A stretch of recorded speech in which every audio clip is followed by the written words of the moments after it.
Hello friends, मेरे channel में आप सबका स्वागत है। आज मैं आपके साथ शेयर कर रही हूँ हरतालिका तीज की कहानी और कथा दोनों।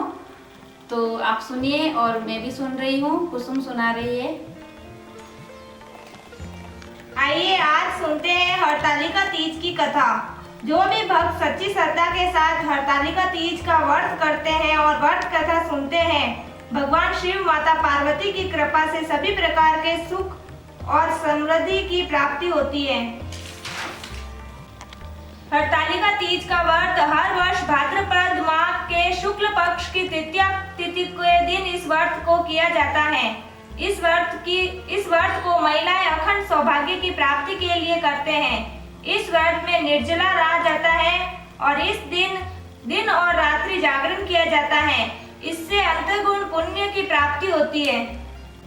कैलाश पर्वत के शिखर पर बैठी श्री माता पार्वती जी से कहते हैं कि हे महेश्वर, हमें कोई ऐसा गुप्त व्रत या पूजन बताइए जो सब धर्मों में सरल हो, जिसमें परिश्रम भी कम करना पड़े और फल अधिक मिले। हे नाथ, यदि आप मुझ पर प्रसन्न हो तो यह विरान बताइए। हे प्रभु, किस तप, व्रत या दान से आदि मध्य और अंतरहित आप जैसे महापुरुष हमको प्राप्त हुए। भगवान शिव जी बोले, हे देवी सुनो, मैं तुमको एक व्रत जो मेरा सर्वत्र छिपाया हुआ योग्य है, लेकिन तुम्हारे प्रेम में वशीभूत होकर बतलाता हूँ। जैसे नक्षत्रों में चंद्रमा, ग्रहों में सूर्य, वर्णों में ब्राह्मण, देवताओं में विष्णु भगवान, नदियों में गंगा, पुराणों में महाभारत, वेदों में श्याम वेद और इंद्रियों में मनु श्रेष्ठ है। शिव पुराण और वेदों का सर्वश्रेष्ठ जिस तरह कहा गया है, तुम्हें प्राचीन व्रत बताता हूँ, एकाग्र से सुनो। जिस व्रत के प्रभाव से तुमने मेरा आधा आसन प्राप्त किया है, वह मैं तुमको बताऊंगा, क्योंकि तुम मेरी प्रेयसी हो। भाद्रपद माह में हस्त नक्षत्र से युक्त शुक्ल तृतीया तिथि को उसका अनुष्ठान मात्र करने से स्त्रियां सब पापों से मुक्त हो जाती हैं। हे देवी, तुमने आज से बहुत दिनों पहले हिमालय पर्वत पर इस व्रत को किया था। एक बार भोलेनाथ ने माता पार्वती को उनके पुनर्जन्म की बात याद दिलाने के लिए तीज की कथा सुनाई थी। भगवान शिव ने कथा सुनाते हुए कहा, पार्वती, तुम मुझे पति के रूप में पाना चाहती थी, जिसके लिए तुमने हिमालय पर्वत पर कठोर तप किया था। तुमने सर्दी, गर्मी, बरसात आदि सभी कष्टों को सहा था। इसे देखकर तुम्हारे पिता बेहद दुखी थे और चिंतित भी थे। एक बार भगवान विष्णु के कहने पर देव ऋषि नारद तुम्हारे घर गए और उन्होंने तुम्हारे पिता से कहा कि विष्णु भगवान आपकी पुत्री से विवाह करना चाहते हैं। आपकी क्या राय है? ये सुनकर पर्वतराज बेहद खुश हुए और वे अपनी पुत्री का विवाह भगवान विष्णु के साथ करवाने के लिए तैयार हो गए। ये समाचार नारद जी ने विष्णु भगवान को दे दिया, लेकिन जब ये बात तुम्हें पता चली तो तुम बहुत नाराज हुई, क्योंकि तुमने मेरे लिए घोर तप किया था और तुम मुझे मन ही मन अपना पति मान चुकी थी।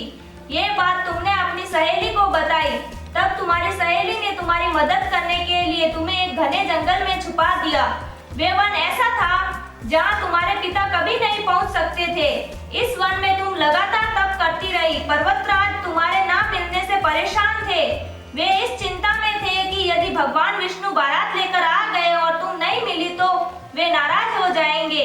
भोलेनाथ माता पार्वती से कहते हैं कि धरती पाताल एक करने पर भी तुम्हारे पिता तुम्हें नहीं ढूंढ पाएंगे, क्योंकि तुम उस वन में छुपी हो, उस वन की गुफा में छुपी हो जहाँ मेरी आराधना कर रही हो, और तुमने वेद का एक शिवलिंग बनाया था। तुम्हारे तप से प्रसन्न होकर मैंने तुम्हारी मनोकामना पूरी करने का विचार किया। इस बीच तुम्हारे पिता तुझे खोजते हुए गुफा में पहुंच गए। तुम्हें वहां देखकर पर्वतराज बेहद खुश हुए और तुम्हें अपने पिता से कहा, तुमने मुझे अपना वर चुन लिया है और इसके लिए घोर तप किया है और आज वह तप सफल हो गया है। भोलेनाथ ने मेरा वरण कर दिया है। अगर आप मेरा विवाह शिवजी से करने को तैयार हैं, तो मैं आपके साथ चलूंगी। ये सुनकर पर्वतराज तुम्हारा विवाह मुझसे करने के लिए तैयार हो जाते हैं। उसके बाद उन्होंने विधि विधान से हमारा विवाह संपन्न करवा दिया। हे पार्वती, जिस तरह तुमने ये मेरा कठोर व्रत किया है और हमारा विवाह संपन्न हुआ है, उसी हरतालिका तीज का व्रत पूरी श्रद्धा और निष्ठा से करेगी तो मैं उसे मन वांछित वर प्रदान करूंगा और अखंड सौभाग्य का वरदान दूंगा।